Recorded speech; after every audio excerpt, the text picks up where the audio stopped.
Welcome back from that short time out. It's T Sports Talk here on Atlantic Television Network, and we have the pleasure of having the media officer of the Far Connect here with us, Faith Oluchi, all the way from Rabat, Morocco. Faith, good morning and welcome to Atlantic Sports Talk this morning.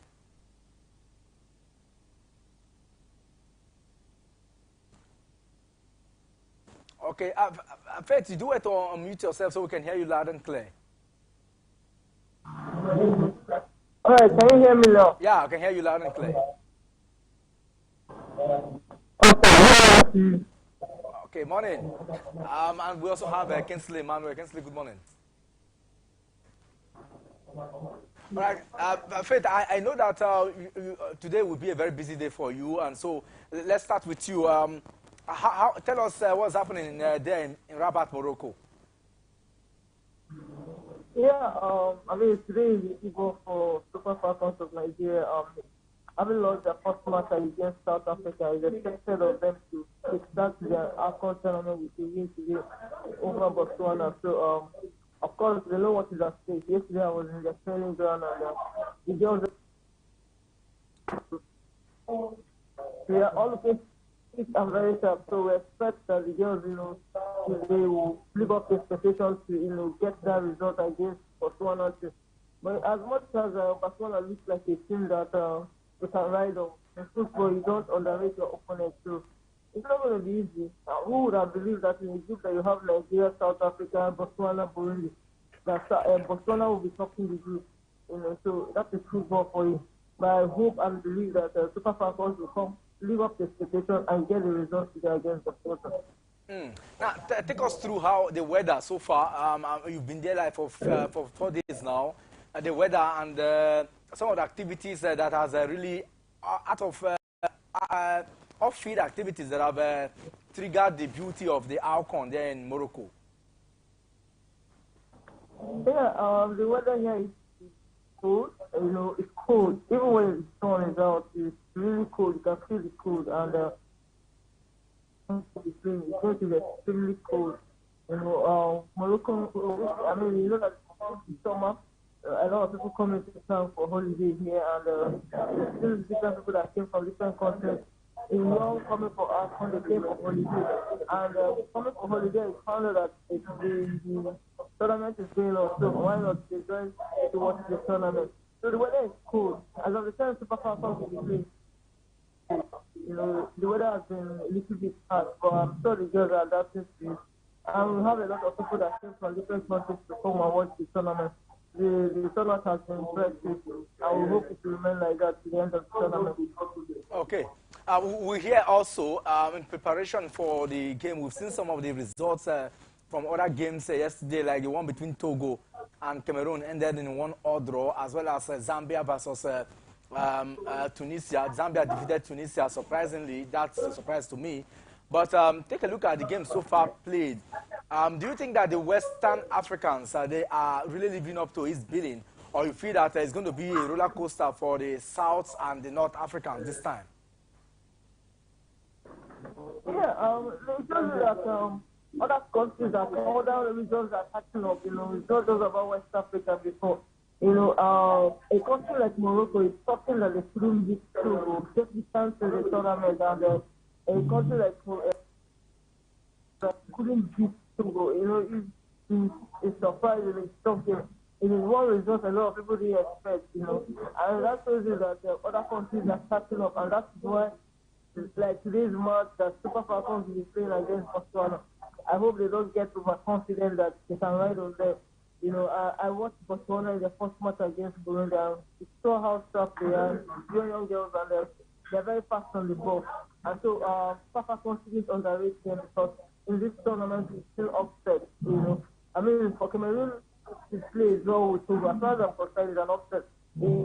It's not the result we had expected. We expected that Cameroon will ride on to the league side, but for them to draw with them, it shows that the defenders are coming for this competition. They didn't come here to play; they want to get a good result.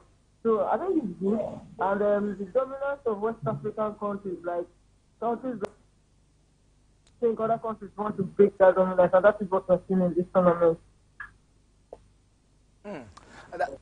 Lovely. Lovely. Now let's talk about today's encounter. I'm sure that Kingsley will come back to you, but I'm looking at today's encounter, and I want to know. Let's focus on the tactics. Assistant Oshola has been named, as well as Rashidat Ajibade, Uche Nakano in the award category, CAF award, but that is by the side. Or let's keep it away from what we want to say now. But let's focus on the game. Assistant Oshola will not be part of the game today, and we hear that she has been flown back. Can you confirm the fact that her activities so far that she will not be part of the outcome anymore? I mean, Azusa Toshala is the biggest player in the national team. You know, he plays in one of the best clubs in the world, and so let's respect that he's the star player. But unfortunately, he had his injury, you know, and that injury is something that has taken her out of the tournament. But I think we have players that can easily step in for Azusa Toshala. I told some people yesterday that yes. It's true that it's painful that Azusa Toshala is injured, but I mean, it could be a blessing in disguise, you know, for the team. You know, in that position, among the Gista easily coming in that position. Uche Nakano can easily come in that position.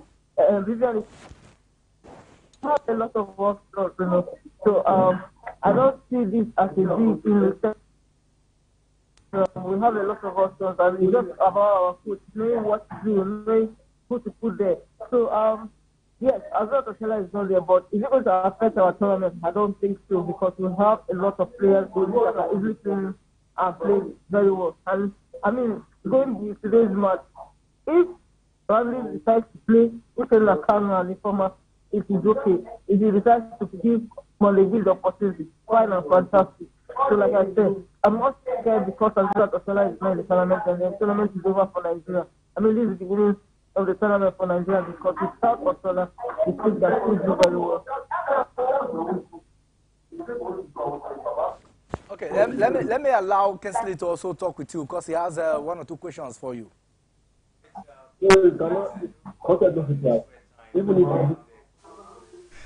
But still talking about the game is out, and we're looking forward for other players, you know, coming up to replace him. You know, what do you make of for the camp or for the Super Falcons now? Because they lost the first game against South Africa, and we know that Botswana, of course, they did very impressed. They put up a very good display against Burundi. Do you think there's any pressure now in the camp of the Super Falcons in terms of qualifying from this group? If you talk about qualifying, certainly I knew they will qualify. Yes, I was in the training last night and yesterday evening.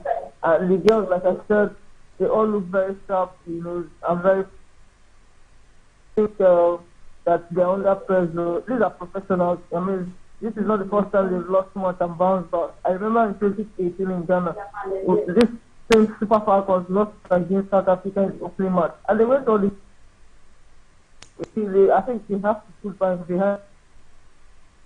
behind them and push forward. So I don't think there's any pressure. They're professionals, and in their place, I believe that they will do well. I believe they will do well. They know what to do. Even I mean, 3 teams will qualify from zero. But it will be unheard of that Super Falcons will qualify as third best loser. It's something that we don't want to hear. So I don't think they will lose against Botswana today. They know what is at stake. I pity the Botswana team because Super Falcons will rise on them and cross them today. All right, Faith, let's just stay away from issues in the beach today, talking about the game between the Super Falcons of Nigeria and Botswana. Now, let's talk about, you know, Nigerian women football this time around. You know, we've seen the South African, that's the Bayana of South African, yes, dominating the Super Falcons now in about, let's say, 3 games now. You know, we've seen, so the last time in the African Women Cup of Nations, where it all ended in a draw, and the Super Falcons were able to get through that through penalty. We saw what happened as well, you know, in the Aisha Buhari's Cup as well, where the Bayaban of South Africa also dominated the Super Falcons. You know, what do you make of this dominance so far? before we used to see the Super Falcons putting up a very fine fashion, whenever they meet the Banana of South Africa. But this time around, it seems as if the South African ladies are dominating African football this time around. What do you make of it? Yeah, I mean, you can't continue to dominate every time. Let's say that the coach of South Africa, Coach Ellis, has been with this team since 2016. When he checked since 2016 to 2022, it shows how many years, calculate how many years has been with the team, consistency. So, South Africa, they are breaking Super Falcons dominance. No surprise, because they've invested a lot into their women's, in the development of women's game in their country, and that is what they are reaching now. So, yes, we shouldn't be living in past glory. We need to sit up because if care is not, South Africa might just get to beginning the elimination stop. After the match against Nigeria, I tell you that this could be the year, but they're taking one game at a time. They've worked hard for it, and that is where they are able to break the dominance of Super Falcons. But I think we should have put ourselves in other things are catching up with us. We cannot continue to live in the past glory. Okay, Faith, thank you very much. But before we let you go, are we here? Okay, not it's been confirmed that Assistant Oshola and some of the players in the national team has been nominated for award. And if this is so, it means that the likes of Monday Gift or Gift Monday is also part of the award. And a lot of people are asking, Gift Monday is not part of the Alcon there in Morocco. Does that not tell something that we have just done something that likely maybe harming us? Because obviously one of the best players in the league and also the MVP of the last Nigerian Women League. Don't you think that something certainly is not just right in the selection of players for the Alcon, especially omitting her name in particular? Yeah, but she's already there, yes, and even though I was dropped for Monday, she was in a terrific form for her club before the nation stop, and she was dropped. Yes, Monday, one thing that is great for her is that she has been doing the talking on the pitch of play. She doesn't need any PR, she doesn't need any media hype to get invitation. So her performance as a Super Queen got her where she is now, and that is why I feel that even with the absence of Aziza Sosola, if Monday gets to start the match against Botswana, he's going to do a lot of and I wouldn't be shocked. It has been a terrific form. Yes, it wasn't there in the initial league and finally made it. I think it's a good one for her that she has been able to make it, and I hope that Randy will be able to give her a chance to play and we'll get to see the stuff she's made of. Okay. All right, we've been talking with the media officer of the Falconet, Faith Oluchi. Faith, thank you very much for joining us this morning on Sports Talk here on Atlantic Television Network. Thank you for having me. All right. Hopefully, 9 p.m. today, we'll have more time to look at what the Super Falcons will get against the Maris of Botswana. And certainly, we expect victory all the way from our ladies there in there in Morocco. And of course, we'll continue our activities here. We'll get more time to bring you up to speed on what is happening. I also spoke with the media officer of the team, Tobechuku, and she's going to join us hopefully later in the evening to give us more insightful analysis of how the team is preparing over there. But back to Kinsley, you've heard from Faith. Before we wrap up a conversation on the Super Falcons, I mean, how impressed are you with the first turnout and your expectation as to what they can achieve this evening, meaningfully whether they lost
point in time, in the Wimbledon.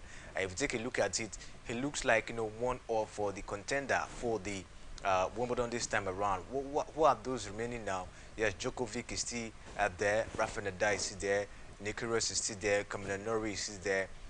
But for me, I think take a look at it. It's going to be a very, very dicey one ahead of the final. Nikiros, he's not aligned. He doesn't want anything to distract him now. What he wants at this point is just to get straight and win his game.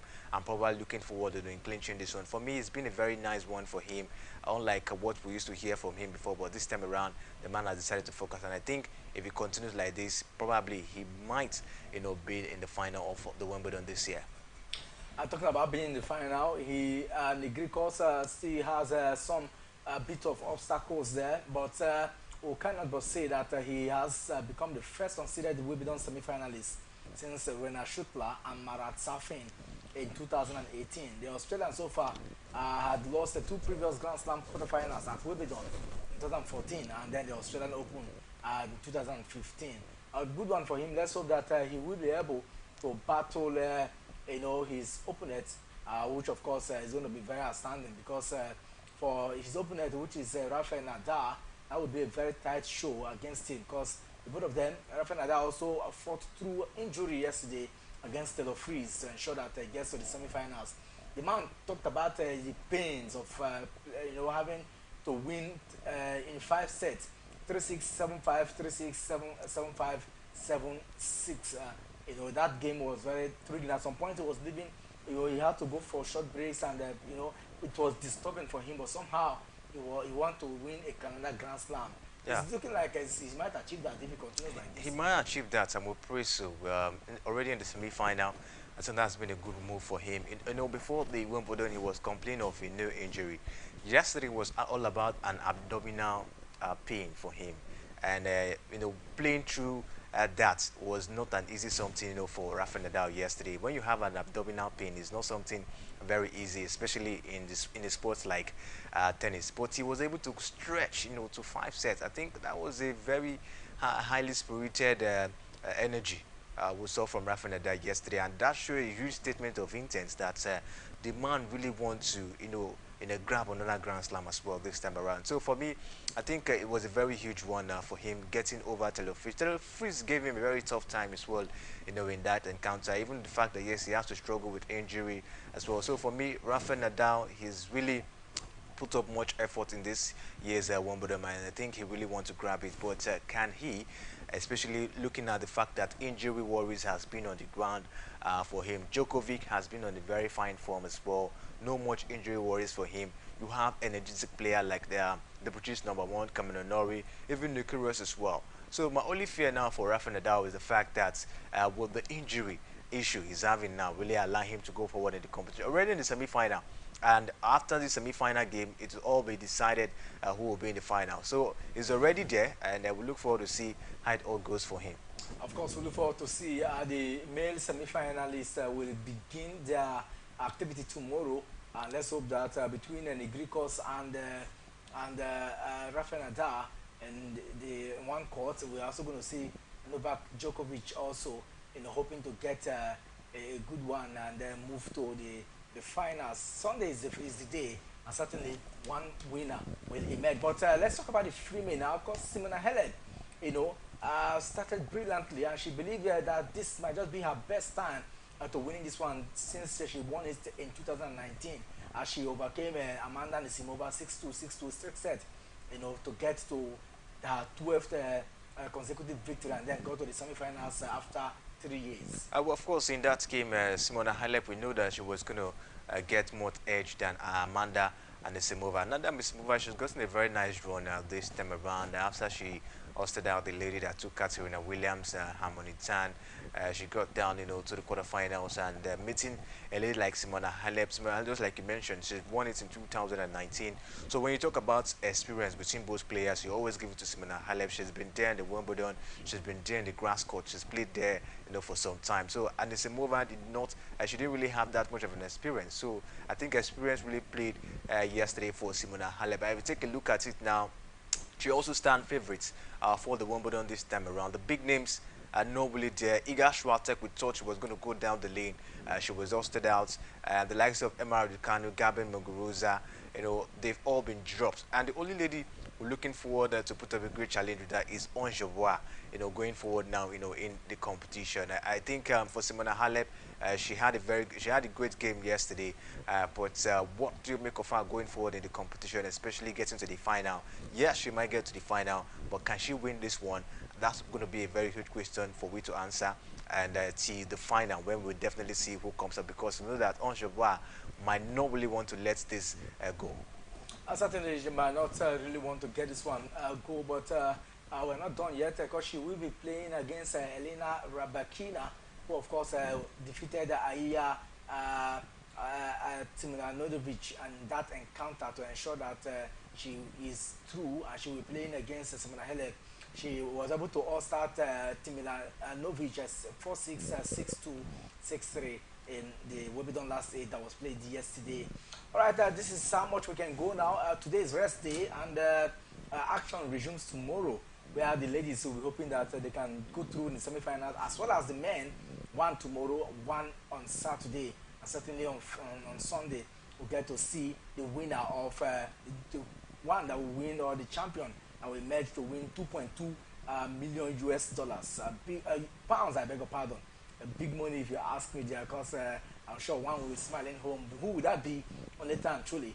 We'll tell. We'll go on a quick break now. When we come back, we'll head straight to the world of golf and then football, where something happened yesterday at the Adoki at Mesimaka Stadium. It seems Rivers United are double champions this season. Don't go anywhere. We'll be back after the jiffy.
Welcome back from that short time out. It's still Sports Talk here on Atlantic Television Network, and we are still bringing you reviews of latest sports stories you can ever think of. And this time, let's move straight to golf, where Tiger Woods says that he missed the last month's US Open to give it at least one more run at the high level. And of course, the big one takes center stage next week. It is going to take place at the Old Golf in the Championship, where it is the 150th Open Championship, one of the biggest golf events you can ever think of. And for Tiger Woods, he's the 15th-time major winner, and he's hoping that he can next week at St Andrews course, in Scotland, get back his mojo, and maybe strive to win that particular one like he did in 2000 and in 2005. And for some time now, because of his injury, I mean, we have not seen him. But cancel he's coming back 17 months after a whole lot threatening injuries and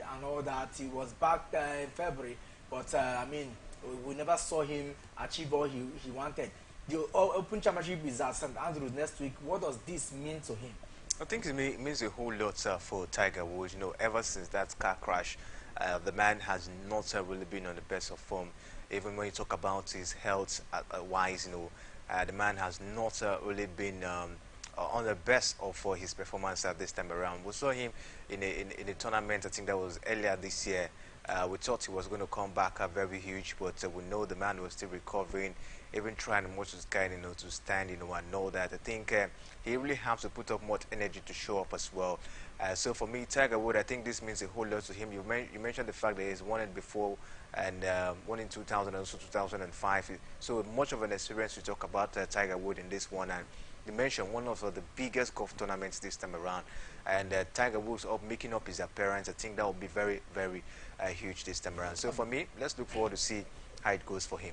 Of course, we look forward to see how it goes at St. Andrews next week at the biggest golf tournament, the Open Championship, as it is called there at St. Andrews. And of course, Tiger Woods, the man from the woods, hopefully will be back. And of course, if not for anything, his mere appearance at any tournament attracts huge spectators and followership, because this man, 15-time winner of that particular one, it just shows you how good he is on the top. But then, he came back sometime in April, finished 47th, at the Masters, and because he was struggling with injury, we also saw him, then at the Augusta National, where he carried 2-6 over par, 78 seconds to finish on 13 over.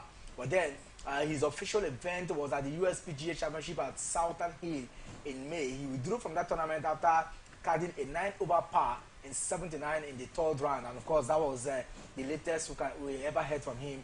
He went back to treat his injuries, nursing those wounds, and now he's back now. Let's hope that his preparation. He was able to grant some interviews yesterday, and he really talked about how he has missed the Open Championship and what he intends to achieve.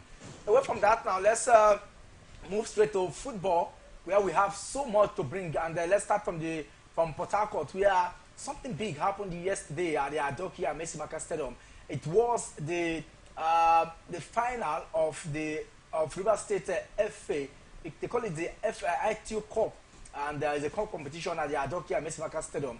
And Rivers United defeated their counterpart. They call them the police crime boosters. They lost to Rivers United 3-1. It ended at the Adokia Messimaka Stadium. And Rivers United now officially have won that one. They lifted the cup yesterday, and certainly they will be hoping that they can also do same in 2 weeks' time, when the last match day of the Nigeria Professional Football League will come on the way here in Rivers State. Kesele, I'm sure you heard about that one. Chijoka Kenuto, Sikiru Olatum Busun, and Malakai Ohawume scored respectively to ensure that Rivers United lift that trophy. It is that back to back, like a traditional trophy for them. Yeah, a traditional trophy for them, and Rivers United this season, you could talk about their form. They've been very, very impressive as well, So you definitely know that this, I guess, FA Cup was supposed to go down, to them, because if you take a look at it, their form has really speak volume, for them, even in the Nigeria Professional Football League. So I didn't see any team that would have been a very strong opposition for them in the FA Cup this year. It's been an impressive run for Rivers United, and this time around they've already won the Nigeria Professional Football League. A very nice run for them. Good players we've seen for Rivers United this time around: Yiman Wagwa, Jujoke Akoneto, the likes of Ishak Rafiu, Malaka Ohaume.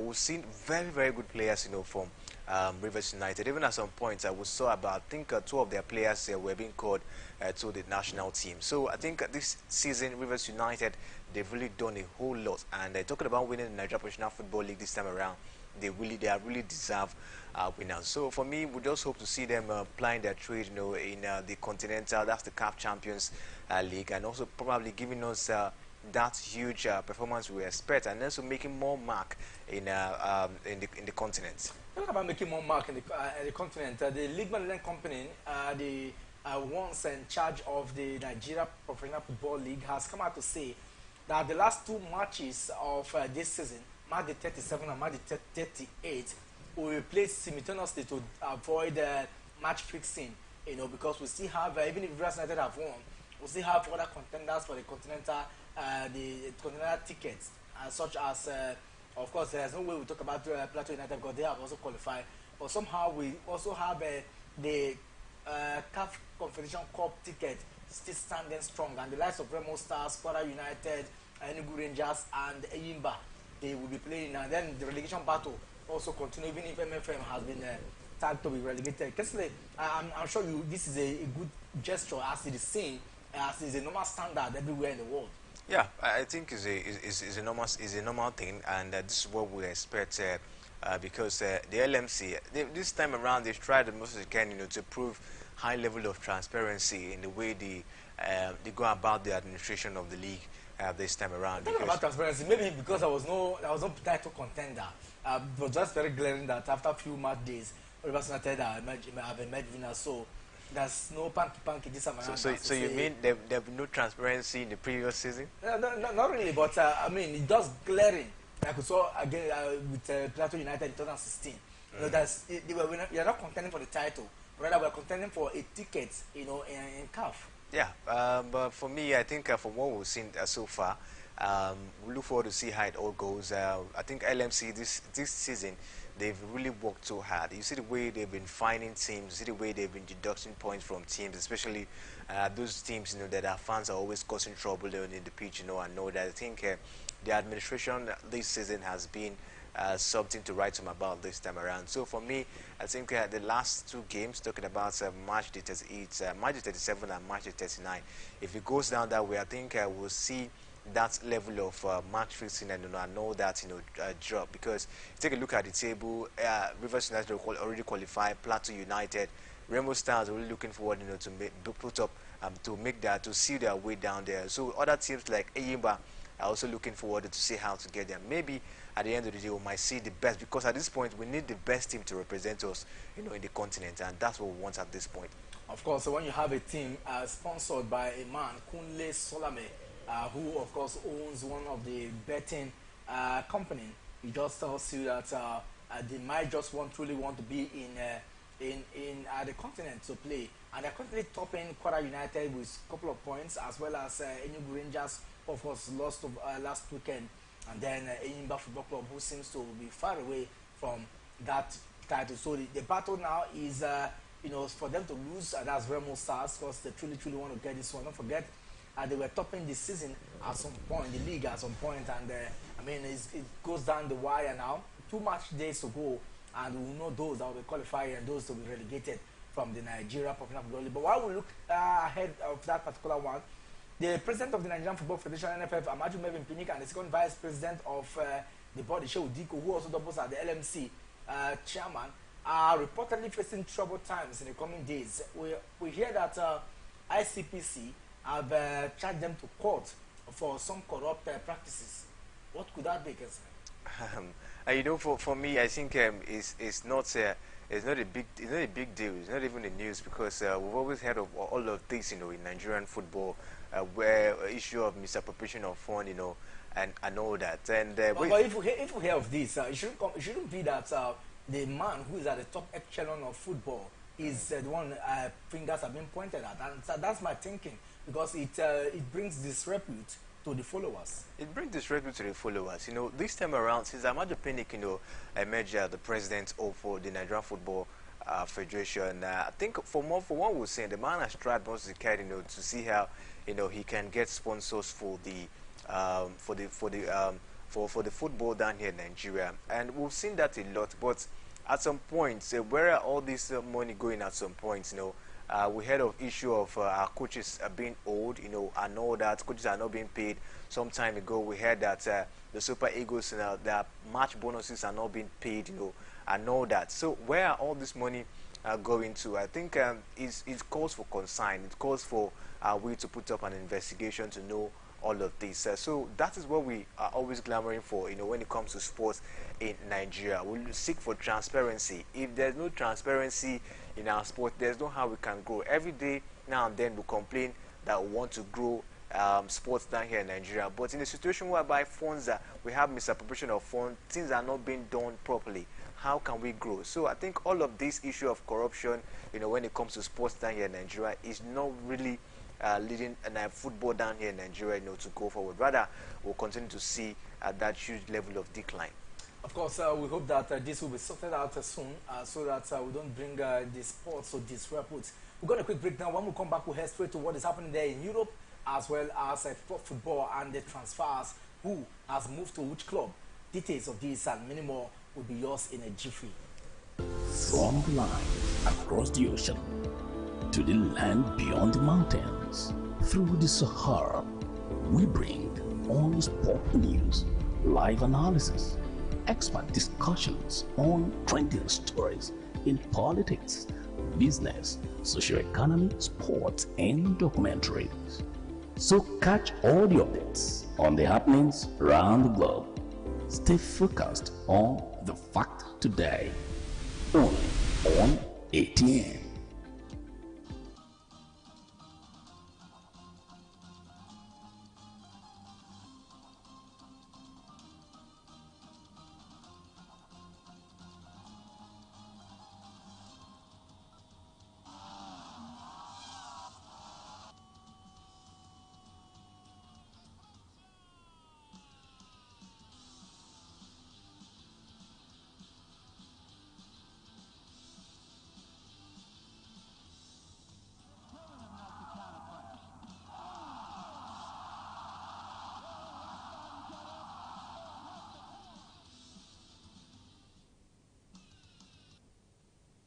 A short time out as we coast home this morning. Let's just inform you that let's start from the women activity. Doctor, we have one ongoing here in Africa. The Euros, the Women European Championship kicked off yesterday in grand style. And like we had some challenge at Old Trafford last season, it's not been a big one for, it's not been a sad one for the Lionesses because yesterday they kicked off the Women's European campaign with 3 points signed to Arsenal bet Medis, and he scored yesterday. This is his 15th goal in 15 appearances for the Lionesses, and what a beautiful way to start at Old Trafford, the theatre of truly for the Lionesses, even if for a club not so. But away from that, let's move on now. Okay, but games to watch out for today. Norway will host Northern Ireland. 8 p.m. is the time, and hopefully Norway, one of the best side also in women football. I'm sure that you will not scatter Northern Ireland in that encounter. But let's move over to club football now, and let's start from some of our players who plays for different clubs in the Super Eagles of Nigeria. Indeed, he seems to be preparing to come back because his injury war is maybe over soon. His injury war is over. The man has been he's been part of training, the pre-season training this time around. I think that was last 2 weeks. He was in training, and the coach of the side, Rudan Brangers, was very happy, to have him back, and also other players as well were very happy to have him back. I think the injury really took a whole lot. Take a look at how Leicester City, struggled last season without his presence, in the pitch of play, and also the Super Eagles of Nigeria as well. They struggled, in that midfield as well. We saw how shambolic we played against Ghana in the World Cup qualification, even also in the African Cup of Nations in Cameroon. All of those setback, was due to the fact that Wilfred Ndidi, wasn't there. And I think his comeback will really mean a lot for the Leicester City side and also the national team, talking about the Super Eagles of Nigeria. And also, away from what is happening at Leicester City, Watford, they have recently dropped Dennis from their preseason tournament. It's looking like this man will not be with Watford next season because the likes of Everton are on his radar.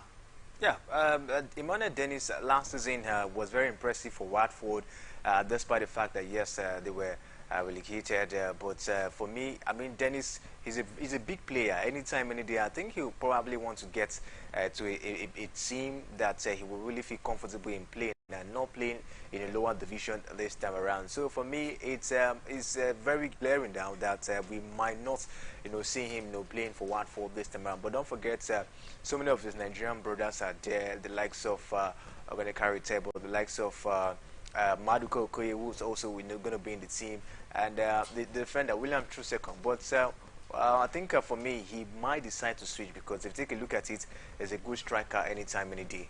Certainly a good striker anytime, any day. And then we'll now wrap up this morning just to still tell you that one man has left, Dortmund, and he will now be Witsel. Will no longer be with Dortmund next season, but rather he will be with Atletico Madrid because he has been there for the past 4 years, but he will be with Atletico Madrid, and that seems to be another big one. But then, one of the biggest news we are hearing is that Manchester City forward Raheem Sterling may just have formally agreed on personal terms to go to Chelsea, but that deal is yet to be announced. Yes, will be announced, and if you take a look at it, Raheem Sterling has been very impressive for Manchester City. He spent some couple of years down there and has really achieved a lot you could talk about. But I think a next move, he has always been glamoring for playing outside England, but this time around, I think he's still going to be there down there in England. And Chelsea this time around, they've not made any recruitment. They've not signed any player as it stands. And the season is just will begin next month. And I think it's then time for the new chairman of the side, Todd Bowley, to begin to do something very, very drastic this time around. Raheem Sterling for Chelsea, I don't think it's going to be a bad signing. But for me, if you take a look at the Chelsea forward already, they have a whole lot. Timo Werner is there. Kai Havertz, is also there at this point in time. So I think probably we might have a surplus forward for Chelsea. Messi Mount is also there. So I think maybe Thomas Tuchel will know how to switch the players to get the best of the result. At the end of the day, if the deal is done and dusted, good one for Sterling. Well, good one for Sterling, and we hope to continue to look at that direction if he will formally sign for Chelsea. Of course, that news will be everywhere, and that will be a big one for Chelsea and the career of that player, Raheem Sterling. This is what we shall call it a wrap on the show this morning. Thank you for joining us. It's been a wonderful ride here, and then, of course, tomorrow we'll be back again, same time, for another beautiful showpiece here on Atlantic Television Network. Always a pleasure to do this with you, Kingsley Emmanuel. Thank you very much for having me, Temple. My name is Ekpo Temple. Definitely we'll be back later this evening, 6 to 6:30, as we'll bring you the Sports Extraordinary. And of course, we will not be ordinary when we come here this evening. Have a lovely time, but stay locked on Atlantic Television Network. You can go to our social media platform, Facebook, Twitter, and Instagram to follow us on Atlantic Television Network, Atlantic TV Net, and Atlantic Television.net. Unfortunately, we will be there to always have updates to fill your day. Have a wonderful day. Bye-bye.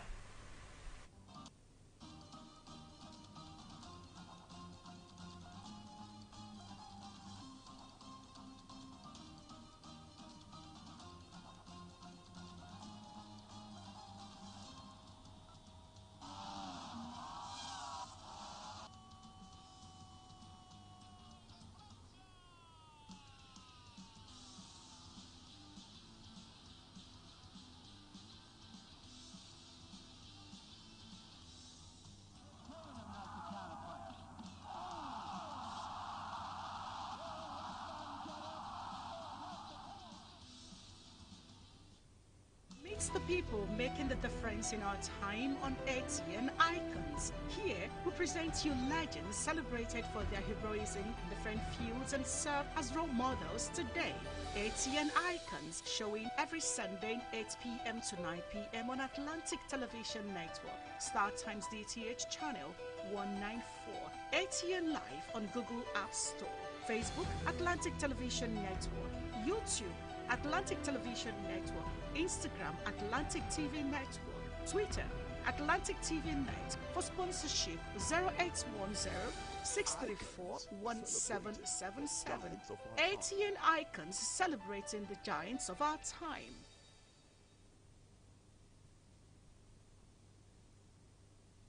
The people, the candidates, the party, the campaigns. What